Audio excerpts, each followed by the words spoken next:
Ne znam za vas, ali ja baš volim i uživam u pravljenju zimnice.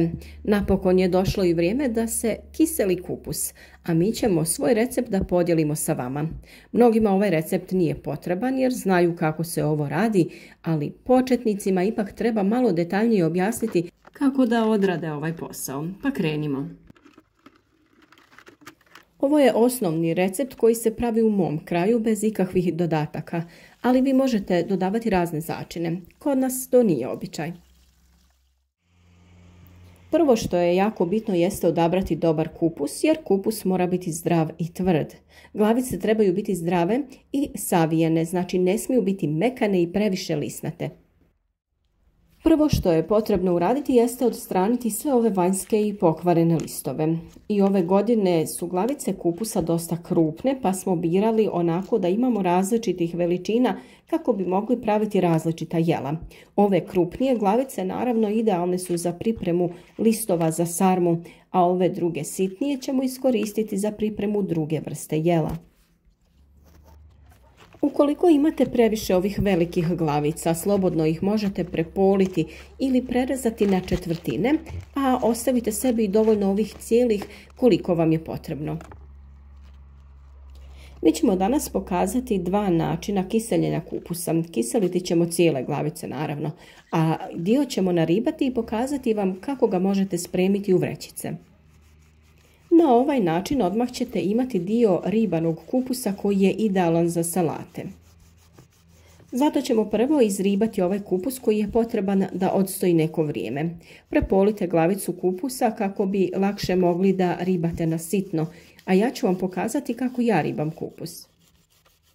Naravno da vi možete koristiti bilo koji drugi ribež koji imate, ali ova mala spravica, kao ona za guljenje krompira, je najjednostavniji način. Gotovi ste za čas. A ovako dobijete i vrlo sitan kupus koji je baš idealan za salatu. Količinu naribanog kupusa određujete sami ovisno o vašem ukusu i koliko vam je potrebno.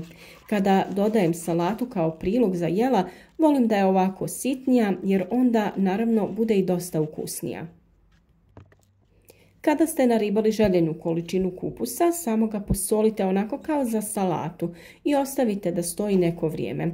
Tako će kupus upiti sol i pustiti će vodu i onda ćemo da ga pakujemo.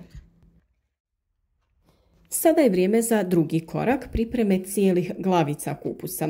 Uvijek pokušavamo pronaći rješenja da sebi olakšamo bilo koji posao, a posebno kada se radi o čišćenju sredine kupusa, jer taj dio je dosta tvrd i teško ga je vaditi sa nožem. Mi smo nabavili ovaj veliki nastavak za bušilicu i sa tim dobijemo idealna udubljenja u kupusu. Ovako taj posao obavljate precizno i vrlo brzo. Važno je napraviti dovoljno velika udubljenja kako bi u sredinu glavice kupusa dodali sol. Ovaj nastavak smo kupili u trgovini sa alatom i nije bio previše skup, a to će vam uveliko olakšati posao. Nakon korištenja ga operite i spremite na suho mjesto te koristite samo za ovu namjenu. Naravno da se ovaj postupak može odraditi nožem i bitno je da izvadite samo ovaj tvrdi dio iz sredine kupusa. Ukoliko niste dovoljno snažni, potražite pomoć jer morate paziti da se ne ozlijedite. Ovako bi trebala da izgleda svaka glavica kupusa, da bude zdrava, očišćena i sa udubljenjem u sredini. A nakon toga u svaku ćemo staviti pomalo soli, tek toliko da popunimo ovo udubljenje. Količina soli se većinom određuje po veličini i zapremini posude u kojoj spremate kiseli kupus. Kod ove cijele pripreme najvažnije je da kupus bude dovoljno slan kako bi vam duže trajao i naravno kako bi bio ukusniji. A naš naredni korak je slaganje kupusa u bure. Redate ga i stisnete dobro u posudu kako bi što više kupusa stalo u nju. Nakon što smo dio kupusa stavili u bure, vraćamo se onom našem narendanom kupusu koji je sada pustio vodu i njega ćemo da pakujemo u vrećice. Ja nisam stavljala previše kupusa u jednu vrećicu, tek toliko da bude dovoljno za jedan obrok. Zavežite vrećice koje treba lagano izbosti sa nožem kako bi tekućina ulazila u vrećicu i kako bi se pravilno odradio proces kiseljenja. Sada i vrećice složite kraj kupusa u bure i poredajte preostali kupus koji je u cijelim glavicama. Nakon toga vrijeme je da dodamo sol. Mi smo u ovo bure od 35 litara zapremine stavili 1 vreću kupusa i 800 grama soli. Znači tih 800 grama soli uključuje svu onu sol koju smo stavljali u udubljenja na glavicama i onu sol sa kojom smo posolili narendani kupus.